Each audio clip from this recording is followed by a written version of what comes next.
All right, good morning. We're going to go through the docket as quickly as we can so that we can start on the jail docket. 2021 CR 19158, State versus Matthew Aldridge.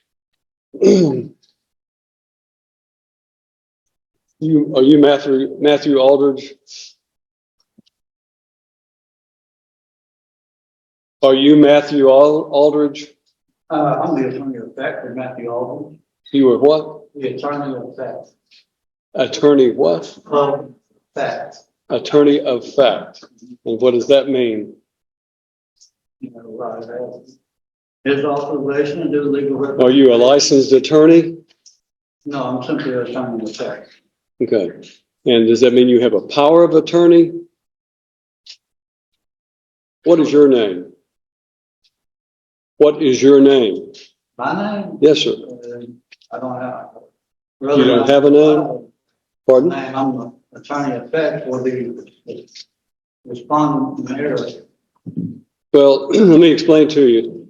Only an attorney at law can stand in court and represent a criminal defendant. And to do so otherwise violates the criminal law statutes of the state of Tennessee and could land someone who attempts to represent themselves as an attorney at law in serious trouble. I understand what you're saying. I understand you're saying an attorney in fact. And what I want you to understand is that if you have a power of attorney, then you need to demonstrate that power of attorney. Do you have a legal document called a power of attorney? No, I do not at this time. Okay.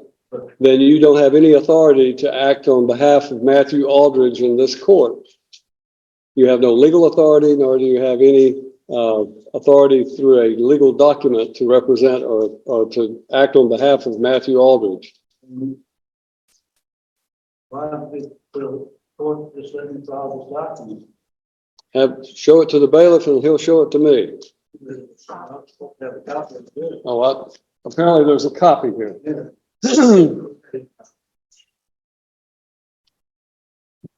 All right, this is in the state of Tennessee of Cheatham County and Chancery Court, which is filed in the wrong county because in the wrong court, because this is circuit court. You just be quiet. You go to the courthouse, it comes up. You need to listen to me instead of talking, okay? This is a challenge to the standing. The Supreme Court of the United States has stated that no corporation has standing anything to man.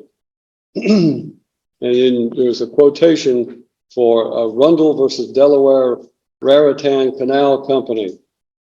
And then it said, as well as it being a maximum law, citing certain Latin phrases, dissimilar things ought not to be joined by a definition of Black's Law Dictionary. So the respondent in error requires that the state of Tennessee Incorporated and Cheatham County Chancery Court prove their standing to proceed against a man in any court of law. You have 15 calendar days to prove your standing or forever yield to estoppel, waiver, and fraud, and cease and desist this proceeding immediately. More time is available if requested. And then this was signed by Matthew O'Neill Aldridge. Is that your signature? That's the respondent in error signature. All right. Well, I find that Matthew Neil Aldridge has failed to appear personally in this court for the plea day on his case, which is set for trial tomorrow. And as a result, you have no standing, sir, under what I know what you're trying to do is to try to use the sovereign citizen approach to this situation. And I'm simply telling you that you do not have the right to represent Matthew Neil Aldridge. If you are in fact Matthew Neil Aldridge, then you need to say so and stop this nonsense, because what you're attempting to do has no legal effect. You cannot challenge the criminal law or the jurisdiction of this court by simply filing some legal mumbo jumbo having to do with civil litigation. That has civil litigation in it. It is not a criminal case that you have cited. So it has no effect on this court regarding the criminal statutes of this court. This court is empowered under the Constitution of the United States of America and the Constitution of the state of Tennessee, and by the duly elected citizens of Cheatham County to empower and enforce the laws of the state of Tennessee. And that is what I'm going to do regarding Matthew Lynn Aldridge. Mr. Aldridge is set for today to appear in court personally on what we call our last plea day before his trial date tomorrow. Question. Is that an article pre-trial? To what? Will that be an article pre-trial? A trial by jury with jury? It would be a trial by jury, certainly it would be. But I don't know who you are. And I don't think you have any authority if you are not Matthew Lynn Aldridge to appear before this court. And you're wasting valuable time that all of these other citizens who are here today. So when I'm talking, you stop talking. No, you will when I'm finished talking. You are wasting the court's time by doing this. And I'm just simply instructing you that if you are in fact Matthew Lynn Aldridge, then this is your last day to settle your case. The trial date is set for tomorrow, and unfortunately, it will not go forward because of the fact that I have a conflict and I have to be in Stewart County on a civil matter. So we're going to assign a new trial date for Matthew Lynn Aldridge. Now, is there a problem with the jury warrants?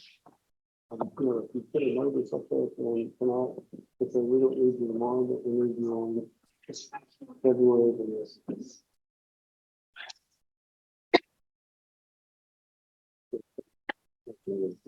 February 7th would be a day I could give it. Is that possible?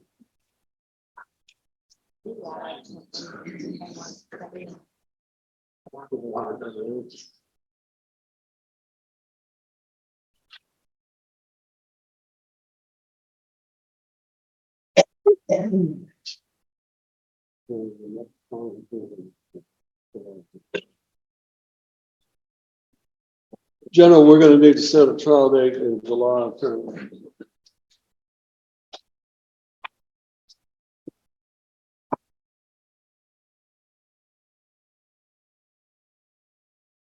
July 15th. I'm sorry, July 15th. July 15th.